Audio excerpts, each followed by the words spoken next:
di dalam surga, terima kasih buat semua puji-pujian hari ini menjadi dupa yang harum di hadapan-Mu. Terima kasih Bapa, terima kasih Yesus, terima kasih Roh Kudus. Haleluya, haleluya Yesus. Sebelum kita masuk dalam firman Tuhan, saya ajak semua anak sekolah minggu untuk maju ke depan untuk didoakan.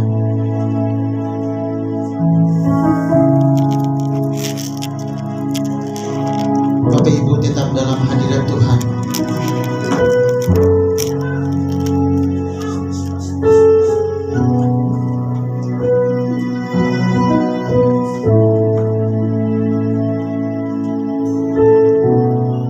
Mari kita berdoa buat anak sekolah minggu.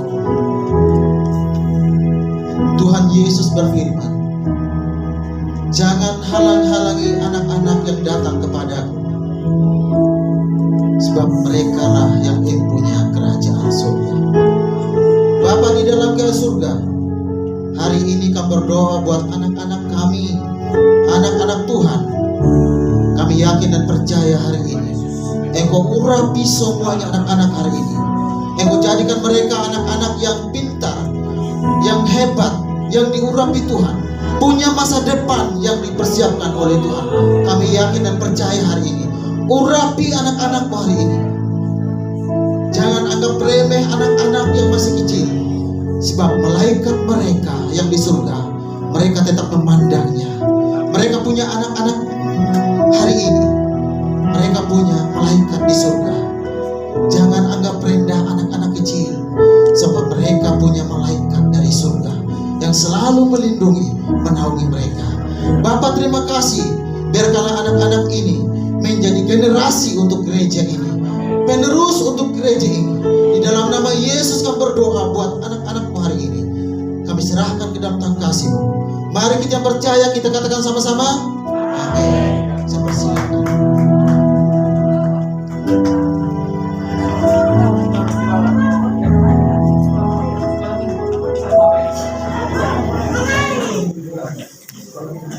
Bapak, hari ini juga kami berdoa buat firman Tuhan yang akan kami sampaikan hari ini.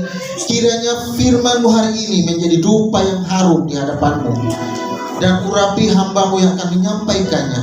Berikan hikmat, pengertian, bahkan pewahyuan daripada Tuhan.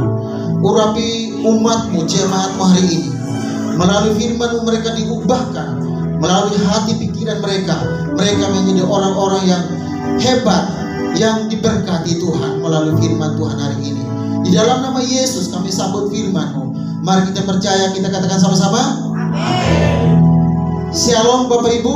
Shalom. Sekali lagi shalom. Shalom. Amin. Hari ini kita belajar tentang firman Tuhan.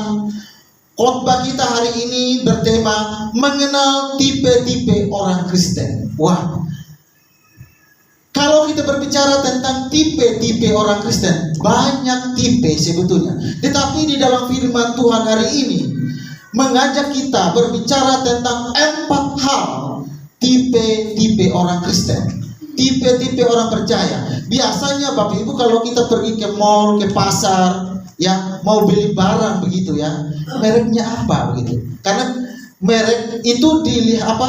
Kualitas daripada barang dilihat dari merek atau dari tipenya, atau dari kualitasnya itu kita melihat dari mereknya apa ya. Kok murah banget, mereknya apa? Kan begitu. Oh mereknya begini, oh pantasan murah begitu. Jadi atau kita belanja mau beli HP,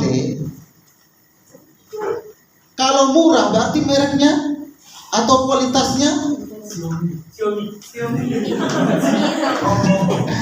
Tapi sekarang yang HP yang paling mahal apa ya?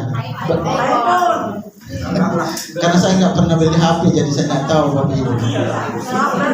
Saya punya HP karena diberkati Tuhan. Amin.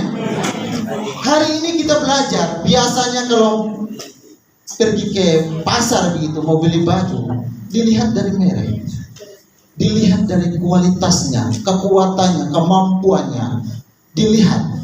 Demikian kita juga sebagai orang percaya, orang Kristen. Orang Kristen itu dilihat dari tipenya, dilihat dari mereknya. Wah, anak Tuhan itu, orang Kristen itu luar biasa hebat. Oh iya, memang orang Kristen itu kualitas hidupnya di hadapan Tuhan itu mantap. Kebanyakan kita anak-anak Tuhan di dalam kehidupan kita dikenal yang namanya perilaku, sifat, buah roh. Jadi ditentukan dari tipe kita, merek kita, tipe kita ditentukan dari perbuatan, ditentukan dari buah-buah roh kita, ditentukan dari hati kita, sikap hati kita, perbuatan kita. Itulah yang menentukan kita, perkataan kita, sikap kita, action kita, ditentukan tipe kita sebagai orang Kristen. Amin. Kan banyak orang bilang, orang Kristen seperti ini. Kan dilihat dari kualitas hidupnya. Oh, orang Kristen ini baik sekali. Dilihat dari kualitas hidupnya, dilihat dari mereknya, dilihat dari tipenya. Beli TV, pasti mereknya mereknya bagus kalau harganya mahal. Tetapi seringkali kalau saya bandingkan ya, harga mall, meskipun baju yang mereknya sama yang di pasar gedongan atau pasar di ini begitu saudara, kualitasnya sama tapi harganya berbeda. Kenapa berbeda? Karena tempatnya. Kalau mall kan elit, bersih, AC, jadi yang otomatis harganya itu beda. Tapi kalau di pasar Bapak Ibu, ya, meskipun mereknya sama yang di mall dengan di pasar, tapi di pasar tuh murah. Kenapa? Dari tempatnya juga. Tempatnya juga kan panas, kotor, bau, dan sebagainya, tidak bersih. Jadi di dalam kehidupan kita juga, meskipun ya kita ini sama-sama merek, ditentukan daripada di mana kita bertumbuh, di mana kita berada, di mana tempat kita bertumbuh, di tempat kita berada, di tempat kita melayani, di tempat kita berdoa, di tempat kita beribadah.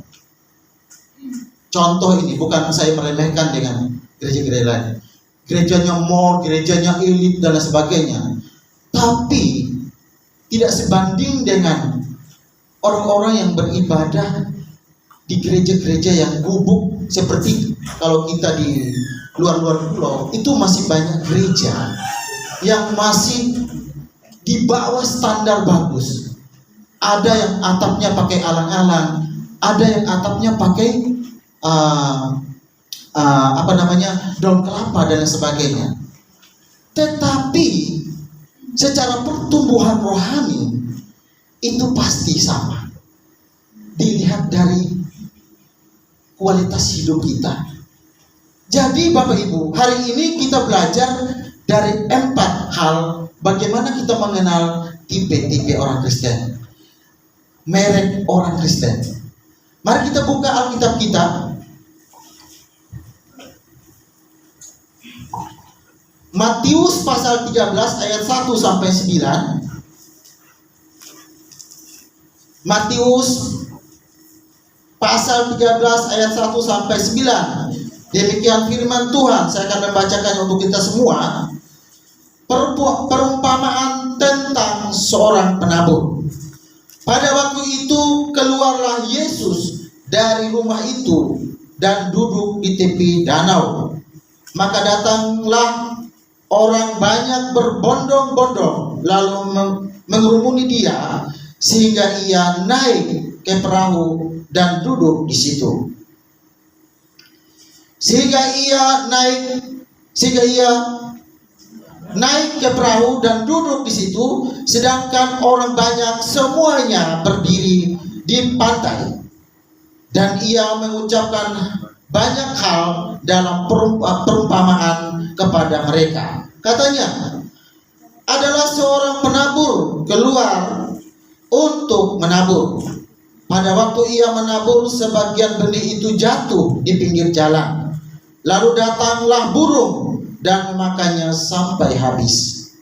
Sebagian jatuh di tanah yang berbatu-batu, yang tidak banyak tanahnya, Lalu benih itu pun segera bertumbuh karena tanahnya tipis. Tetapi sesudah matahari terbit, layulah ia dan menjadi kering karena tidak berakar.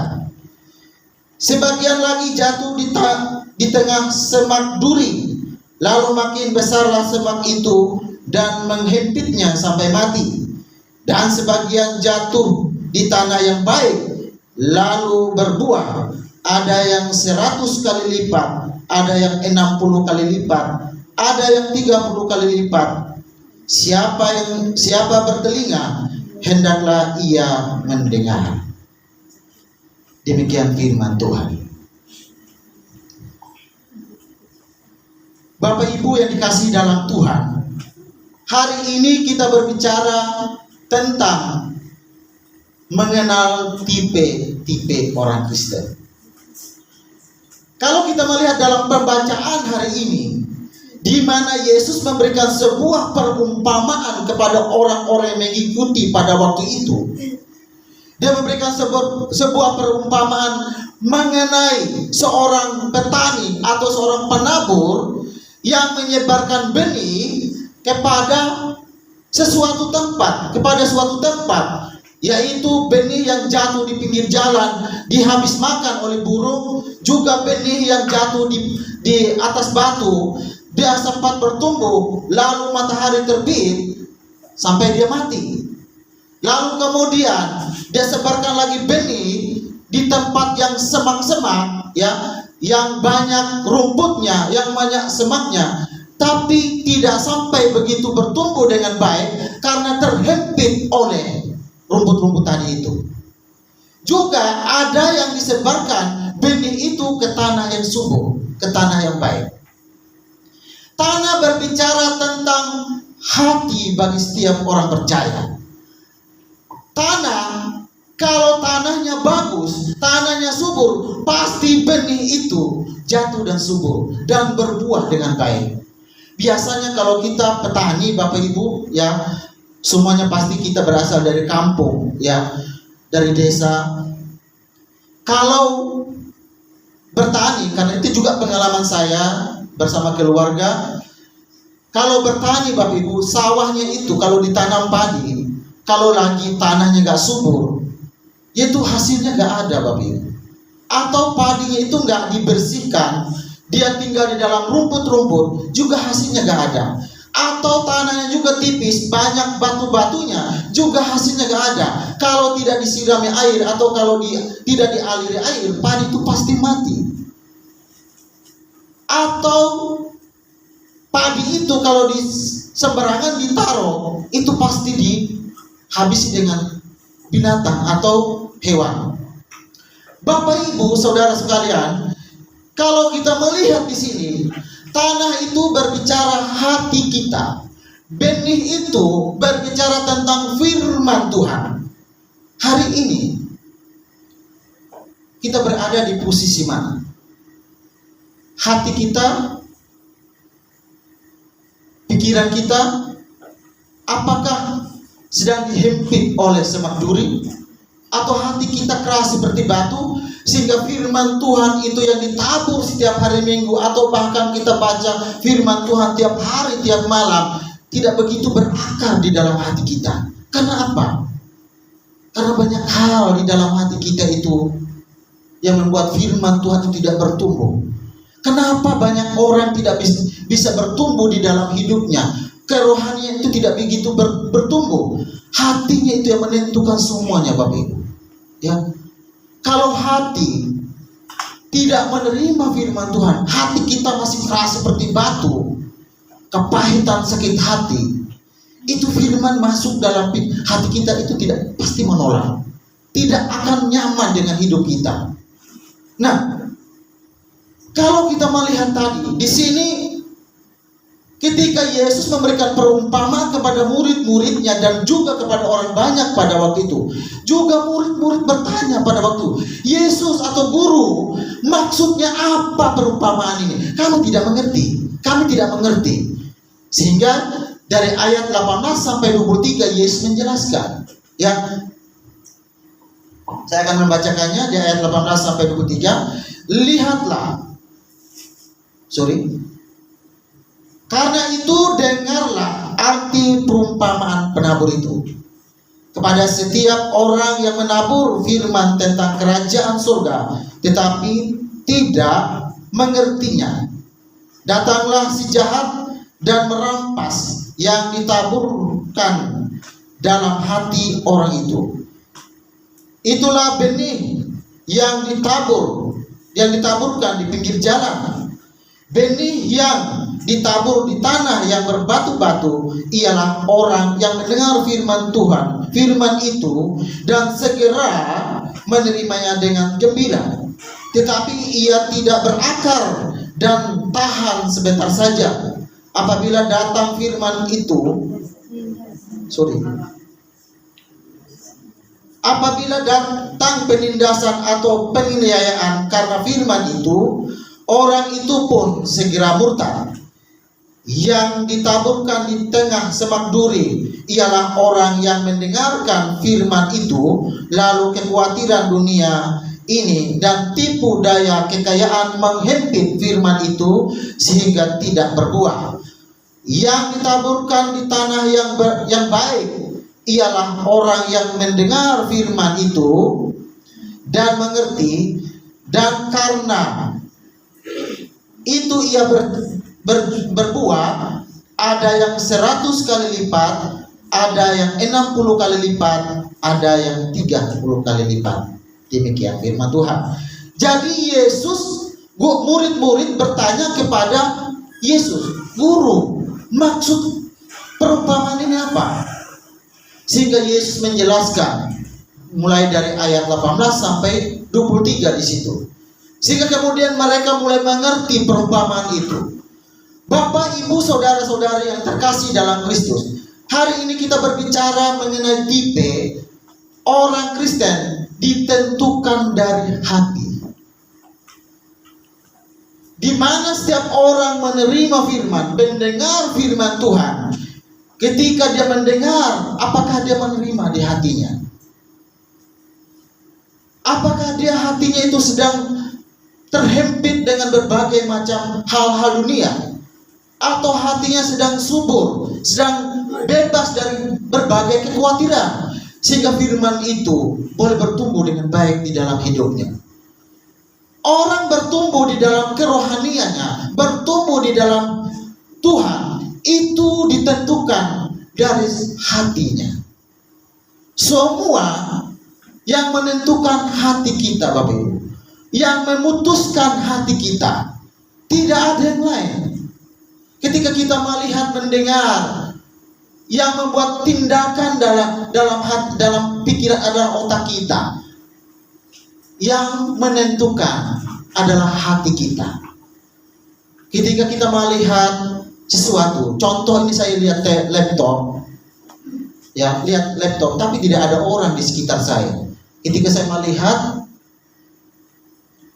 pikiran saya mulai mengarah ke sana. Tidak ada yang melihat. Habis itu, yang memutuskan hati saya, yang menentukan ambil atau tidak, yang mengarahkan saya untuk pergi di depan laptop itu adalah pikiran saya. Jadi Bapak Ibu, di dalam memutuskan suatu hal untuk menerima atau menolak sesuatu dalam hidup kita adalah hati. Amin. Semuanya berasal dari hati. Makanya Tuhan Yesus berkata, Tuhan Yesus berkata bahwa setiap tanah, setiap benih yang jatuh di tanah, benih yang jatuh di pinggir jalan, datang burung, dihabiskan. Burung itu berbicara tentang si jahat. Ketika kita menerima firman itu, Bapak Ibu, ketika kita mendengar firman itu, iblis itu datang mencuri firman itu. Karena apa? Tempat jatuhnya benih itu tidak tepat pada waktunya. Tidak tepat di tengah-tengah hati. Tidak tepat di tengah-tengah jalan, tetapi di pinggir jalan. Kalau sesuatu yang jatuh di pinggir jalan, Bapak Ibu, ya, atau sesuatu yang jatuh di pinggir jalan, kalau biasanya jalan di desa-desa, kalau di tengah-tengah jalan itu pasti bersih, Bapak Ibu. Di pinggir-pinggir itu pasti ada rumput-rumputnya. Ya. Dan itu, Bapak Ibu, sesuatu benih yang jatuh di pinggir jalan pasti tidak bertumbuh dan pasti tidak berbuah. Jadi kadang-kadang kita menerima firman Tuhan itu hanya sepele hati, tidak masuk dalam hati kita. Atau juga ketika kita menerima firman Tuhan itu, ya, hati kita sedang keras, sedang benci dengan orang, sedang sakit hati dengan orang. Kadang-kadang itu firman masuk dalam hati kita itu tidak berakar dan tidak berbuah. Kenapa? Hati ini masih keras. Saya masih sakit hati dengan si A, si B.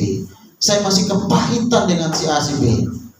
Jadi firman, ya, yang masuk dalam hati kita itu tidak kena, tidak bertumbuh dan tidak berakar. Terus kemudian lagi, Bapak Ibu, ketika firman itu, ya, masuk dalam hati kita, tetapi dihempit oleh berbagai kekhawatiran dunia, berbagai dengan keinginan kita lebih besar daripada firman yang masuk dalam hati kita. Kita lebih mempercayai hal-hal dunia daripada mempercayai firman yang masuk dalam hati kita.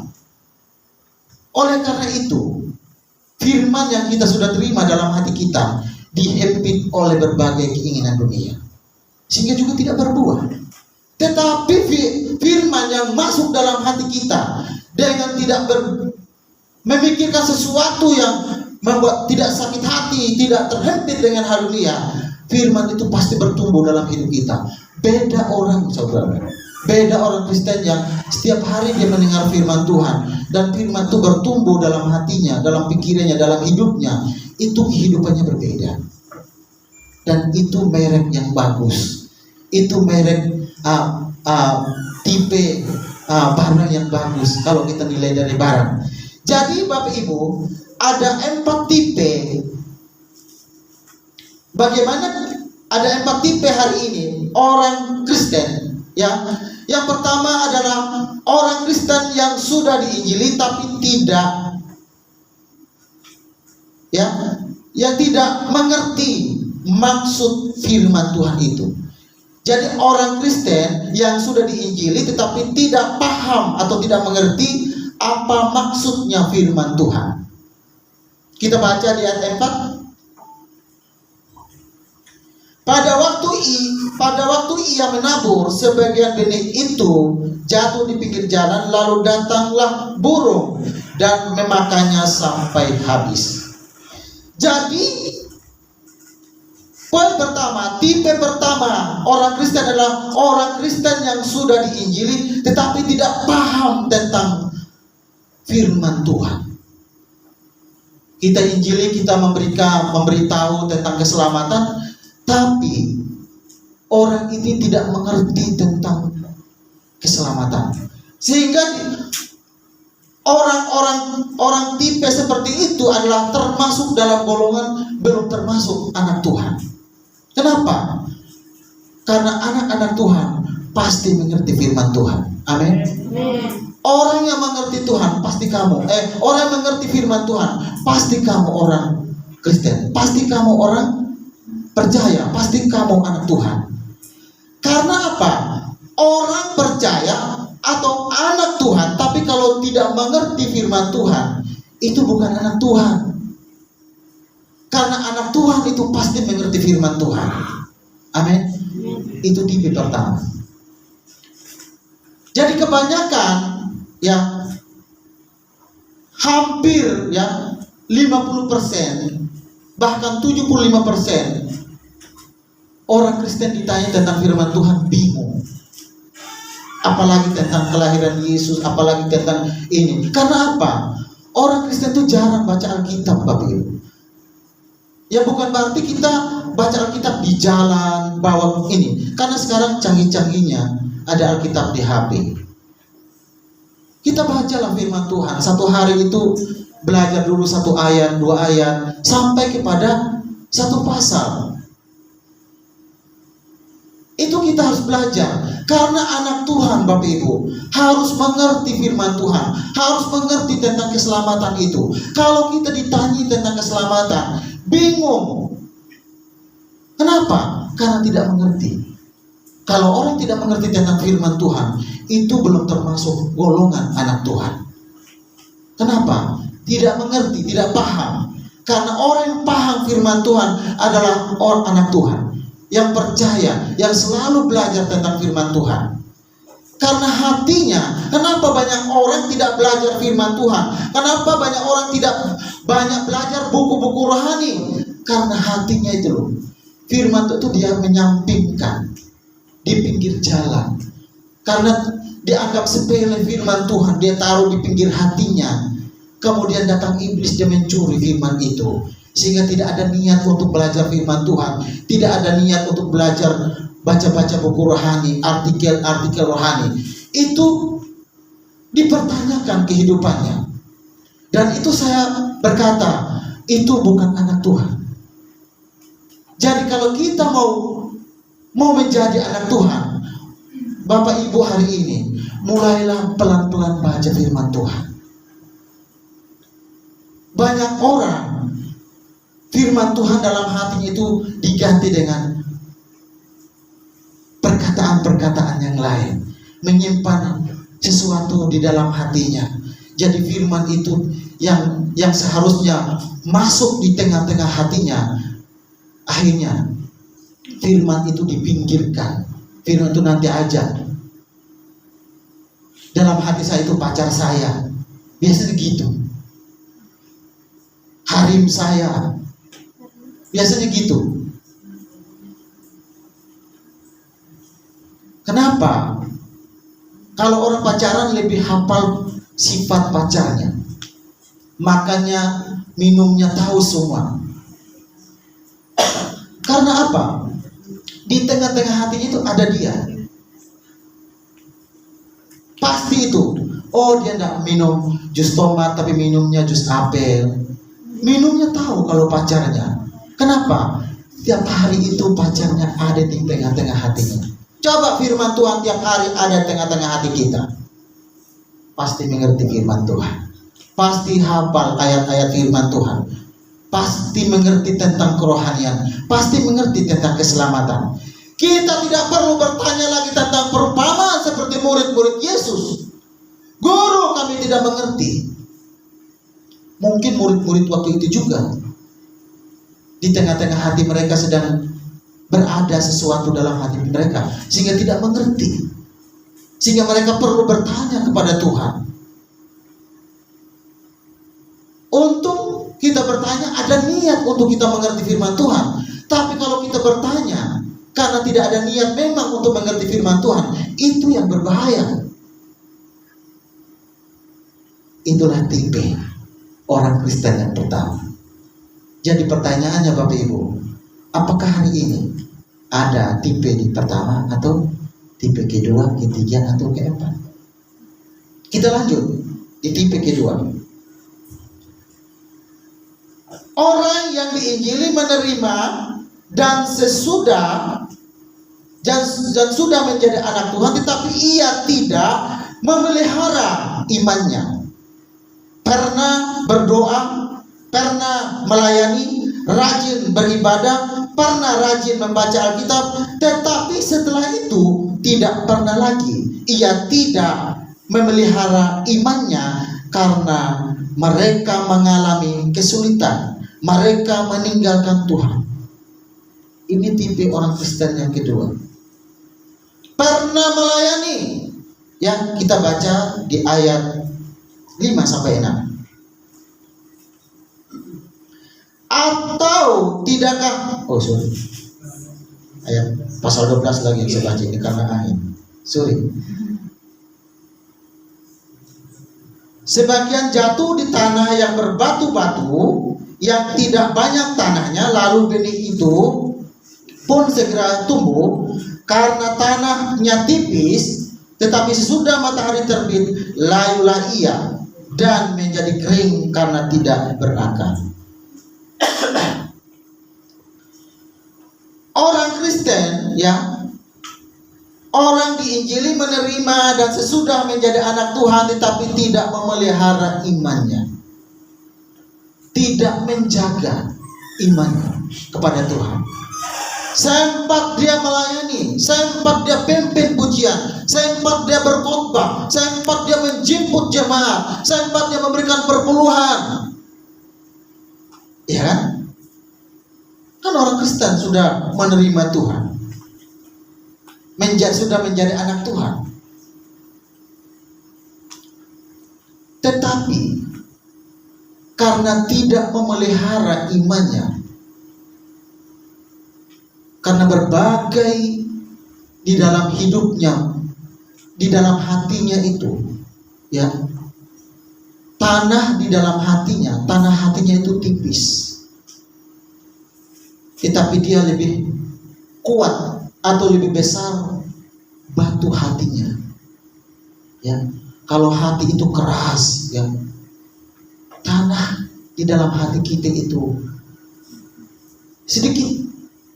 Sempat kita percaya kepada Tuhan, sempat kita melayani kepada Tuhan, tetapi karena firman di dalam hati kita tidak berakar, sehingga berbagai macam tantangan, berbagai macam persoalan dalam hidup kita, mungkin sakit hati dengan orang, sakit hati dengan orang lain, kepahitan dengan orang lain, sehingga gak usah Tuhan-Tuhanan.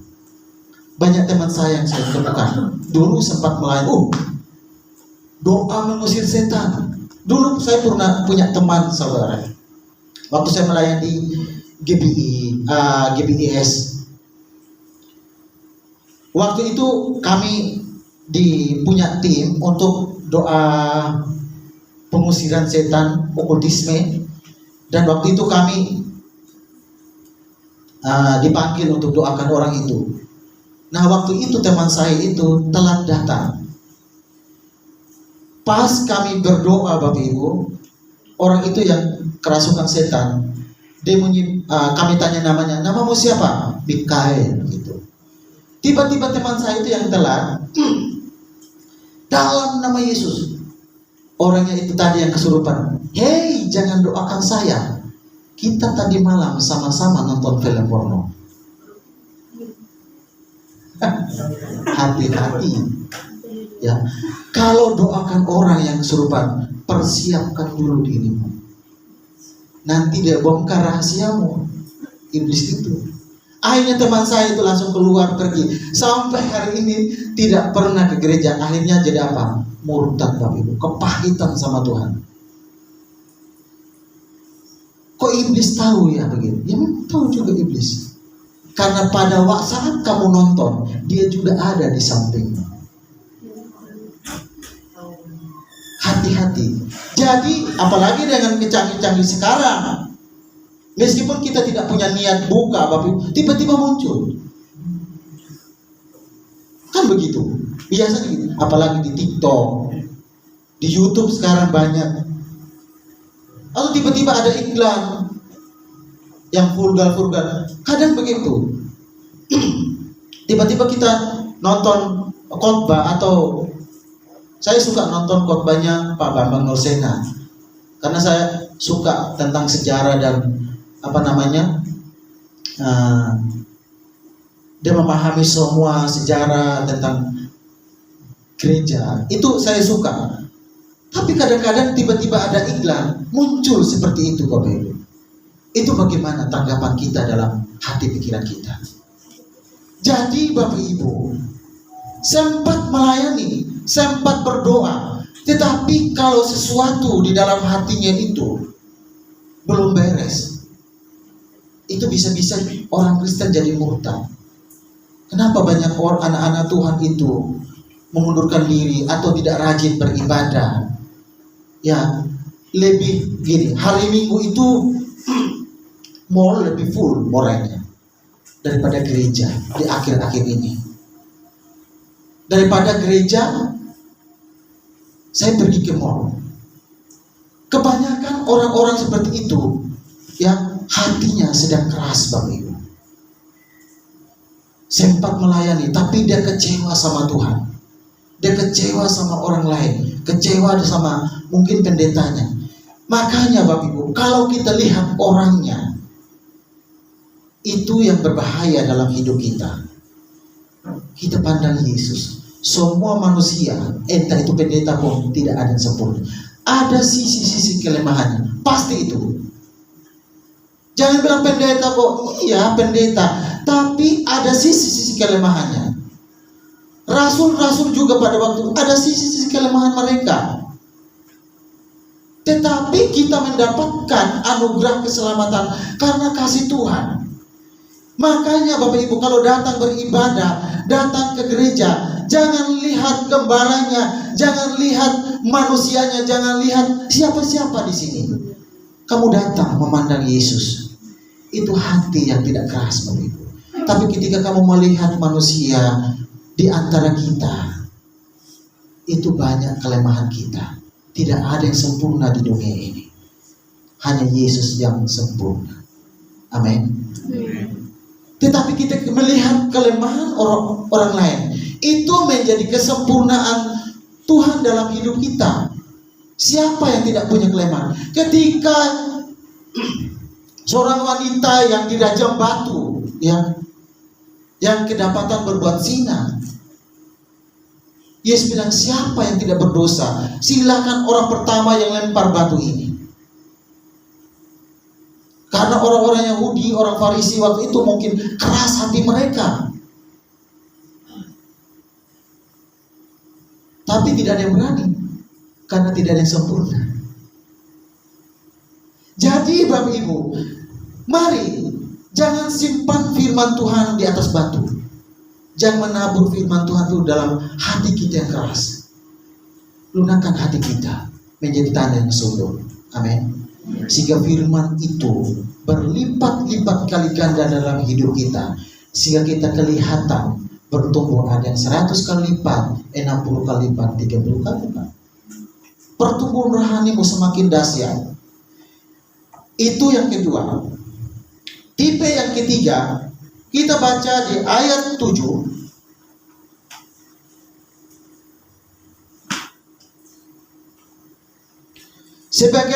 Sebagian lagi jatuh di tengah semak duri, lalu makin besarlah semak itu dan menghimpitnya sampai mati.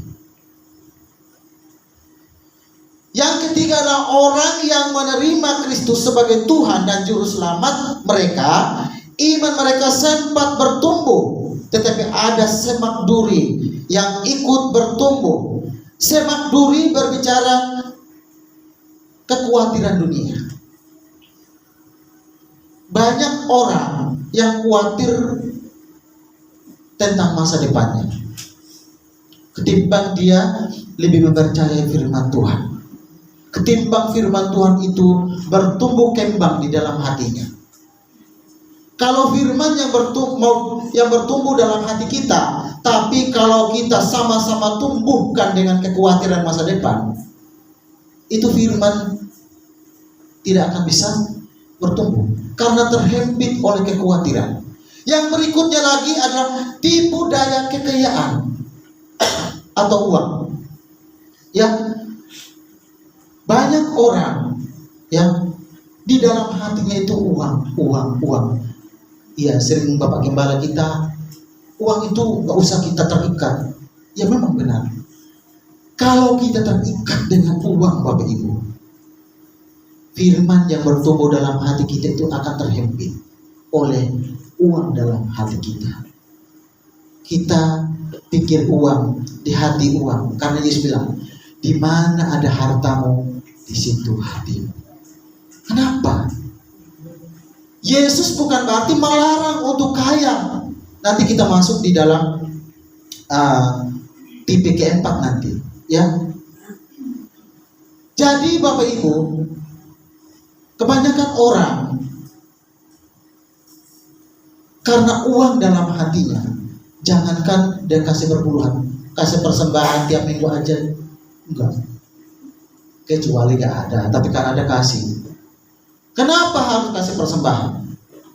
Bentuk kita melepaskan harta kita, mengucap syukur semua apa yang Tuhan berikan kepada kita. Kalau kita tidak pernah kasih persembahan, Bapak Ibu, ya, hatimu tidak los untuk Tuhan. Kamu kepikiran, kalau kasih 5.000, 10.000, jangan aja lah, atau 2.000 aja. Hatimu itu loh terhimpit dengan semak duri. Hati-hati. Tuhan tidak butuh persembahanmu. Ingat, Tuhan itu kaya. Tetapi kenapa kita harus memberi persembahan? Sebagai tanda atau bukti kamu melepaskan, memberikan. Karena begini, kalau saya semakin begini, Bapak Ibu, kalau ada air dari atas ke bawah, bisa kena nggak telapak tangan saya itu air? Pasti mengalirnya ke sana. Tapi kalau saya terbuka, air itu pasti kena telapak tangan. Kalau engkau semakin begini, berkat itu tidak jatuh ke telapak tanganmu, semakin susah. Betul. Tapi kalau telapak tanganmu terbuka, berkat itu akan jatuh ke telapak tangan. Jadi hati-hati dengan hatimu. Mungkin semak duri dalam hati kita pacar kita, bisa jadi. Kepengen jadi orang kaya, kepengen kaya terus, tapi gak kaya-kaya. Hati-hati dengan hatimu juga, Bapak Ibu, ya. Jangan sampai semak duri itu terhimpit firman Tuhan. Biarkanlah hatimu itu dengan begitu bersih, begitu subur tanahnya di dalam hatimu, sehingga firman itu bertumbuh dengan baik, supaya kamu menjadi orang Kristen yang sempurna, yang tumbuh subur di dalam Tuhan. Ada juga semak duri lain, keluarga atau istri, suami atau anak. Kalau di tengah-tengah keluarga, standar kehidupan di tengah-tengah keluargamu kalau bukan firman Tuhan, itu berbahaya. Kebanyakan standar hidup di tengah-tengah keluarga, ini saya tidak berbicara di luar orang Kristen, di tengah-tengah orang Kristen. Kebanyakan di tengah-tengah orang Kristen. Saya tidak berbicara dengan agama lain, ya. Saya berbicara tentang agama kita sendiri. Bapak Ibu, kalau standar di tengah-tengah keluargamu bukan Alkitab, itu hidupmu pasti berantakan. Gak percaya? Tapi kalau standar hidup keluargamu uang dan uang, wah, bahaya. Kalau suami gak punya uang, istri tengah suami. Kalau pacar gak punya uang, ditinggal. Ngapain laki-laki miskin saya pacaran sama kamu? Ngapain kamu sudah miskin, sudah kere, tidak ada penghasilan, suami miskin, saya kasih tinggal kamu. Itu firman Tuhan tidak akan bertumbuh di dalam hatinya. Karena standar kehidupan keluarganya, kalau bukan firman Tuhan tetapi keuangan, itu yang berbahaya, Bapak. Kenapa banyak keluarga Kristen broken home, hancur dalam rumah tangga, pernikahan? Banyak artis-artis di Indonesia juga kawin cerai, itu artis Kristen. Kenapa? Kalau artisnya satu kaya, wah, merengek duluan. Tapi kalau sudah tidak ada uang, selamat tinggal. Ini banyak di tengah-tengah kekristenan itu menjadi standar kehidupannya. Tetapi kalau orang Kristen di dalam rumah tangganya, standar hidupnya adalah firman Tuhan. Mau tidak makan, uang tidak ada uang, pokoknya joget, Bapak Ibu. Amin. Tetap senang, tetap bersukacita di dalam Tuhan.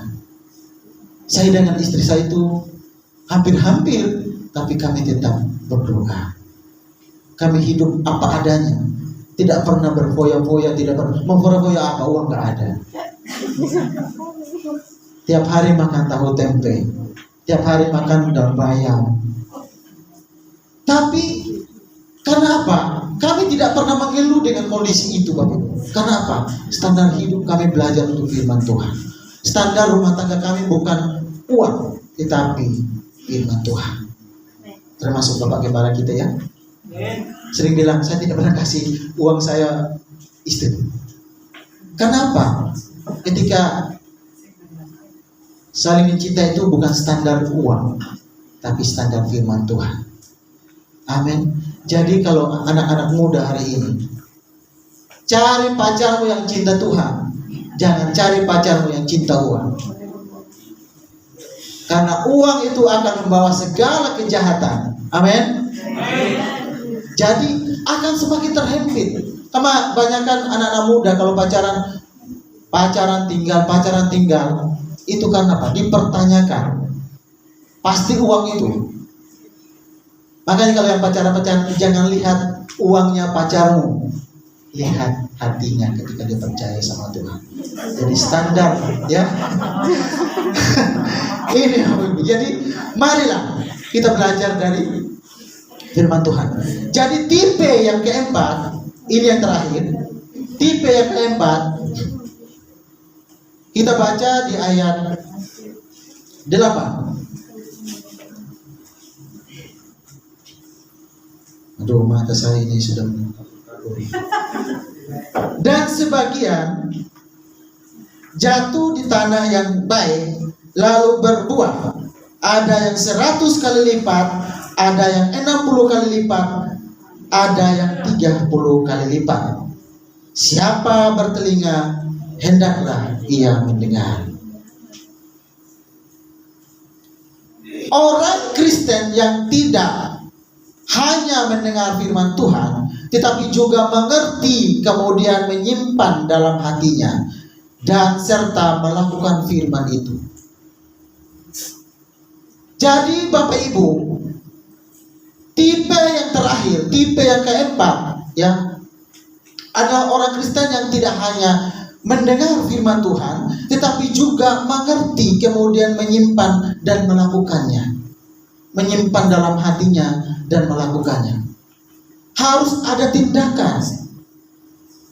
Jadi orang Kristen yang mengerti firman Tuhan, orang Kristen dan hartanya, ya, hartanya itu dia menjadi berkat bagi kemuliaan nama Tuhan. Ya, hartanya untuk memberkati orang lain. Ya, kalau saya itu, Bapak Ibu, belum saya bagi-bagikan harta saya karena saya tidak punya harta. Ya, tapi hari ini saya membagikan firman Tuhan. Hanya itu yang saya miliki. Tapi kalau nanti Tuhan berkehendaki, pasti kita sama-sama memberkati. Amin. Jadi Bapak Ibu, kita harus saling memberkati. Kenapa? Orang yang bertumbuh di dalam firman Tuhan, orang yang bertumbuh di dalam Tuhan, hatinya yang subur, tanahnya yang subur, ketika dia berbuah, Bapak Ibu, diberkati Tuhan melalui materinya, rohaninya diberkati, yang dia menjadi berkat. Kenapa di sini ada yang 100 kali lipat, 60 kali lipat, 30 kali lipat? Tidak hanya dia berlipat-lipat kali ganda untuk dirinya, tetapi ketika dia berbuah 100, 60 dan 30, dia menjadi berkat untuk orang lain. Amin. Bapak Gembala sering, uangku habis untuk pelayan. Ya. Karena tidak terikat dengan harta. Karena kita boleh belajar untuk lepas. Tapi bukan berarti kita bagi-bagi tanpa kita juga gak bisa makan. Tidak. Kita memberi memang dengan perlu berhikmat.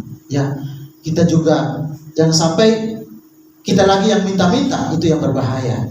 Jadi kita menjadi berkat sesuai dengan standar, berlipat kali ganda dalam hidup kita.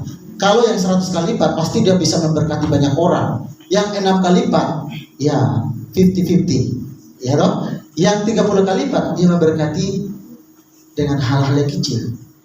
Intinya sesuai dengan standar ukuran kita yang Tuhan berikan dalam hidup, buah atau pertumbuhan hidup kita dalam Tuhan, itu kita menjadi berkat, saluran berkat. Atau menjadi saluran berkat atau berbuah berlipat-lipat kali. Tidak hanya juga untuk berbagi-bagi harta, tapi ketika kamu berjumpa dengan temanmu, beritakan firman, ayo kita ke gereja supaya kita sama-sama bertumbuh.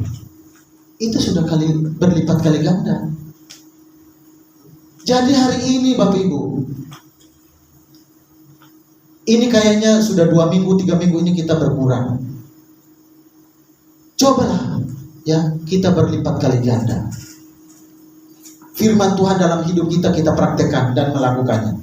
Jadi poin keempat yang saya bilang tadi, orang Kristen yang tidak hanya mendengar firman Tuhan, tetapi juga mengerti, kemudian menyimpan dalam hatinya, serta melakukannya itu. Melakukannya. Jadi orang yang berbuah berlipat-lipat kali ganda, orang yang melakukan firman Tuhan. Orang yang beritakan firman Tuhan, mempraktekkan di dalam kehidupannya. Ayo Bapak Ibu, kita kan ini tiap hari Selasa ada kunjungan bagi jemaat yang sudah tidak lama datang. Minggu kemarin hari Selasa saya dengan Bapak Gembala, dengan Pak John, kami ke sana, ke rumahnya Rabu. Kami sempat juga di sana, mereka kami jumpa yang sakit, keluarganya. Ayo, itu melakukan firman Tuhan. Meskipun minggu ini 2 minggu tidak datang, tetapi kita sering berkunjung. Ya, kita sering berdoa buat mereka, sering memberitakan firman buat mereka. Karena begini, ada memang ketika orang mendengar firman Tuhan melalui khotbah secara umum, itu langsung bertobat. Tapi ada memang yang harus dikhususkan. Kalau anak-anak sekolah kan bimbingan khusus ada kan? Karena mungkin mentalnya kan begitu. Apa istilahnya itu kan? Kira-kira seperti itu. Jadi karena orang Kristen juga seperti itu. Ada gangguan, dan kenapa banyak orang perlu didekati dulu, didoakan secara khusus baru dia datang ke gereja. Tapi untuk dia mendengar khotbah di televisi atau di YouTube atau di KKR, dia tidak bertobat. Jadi ada pendekatan. Kalau saya dulu saya bertobat bukan saya didatangi khusus, tapi saya ketika mendengar khotbahnya Benihin, KKR-nya, saya kepingin melihat orang itu, jadi saya itu datang ke gereja. Kira-kira seperti itu. Tapi ada memang yang harus dikhususkan, karena setiap orang itu untuk menerima firman itu beda-beda, karena hatinya mungkin ya itu tadi. Jadi Bapak Ibu, mari kita belajar dari firman Tuhan ini. Mari kita belajar di tipe keempat ini. Jadi pertanyaannya kita hari ini, untuk kita semua, kita berada di tipe yang mana? Tipe yang pertama, kedua, dan ketiga, atau yang keempat? Jawabannya di hati Bapak Ibu sendiri. Saya tidak bisa menjawab hari ini. Saya tidak bisa menilai hari ini. Tergantung hatimu untuk menerima benih firman Tuhan. Demikian firman Tuhan. Mari kita berdoa. Terima kasih Tuhan buat firman-Mu hari ini. Engkau sungguh baik bagi kami.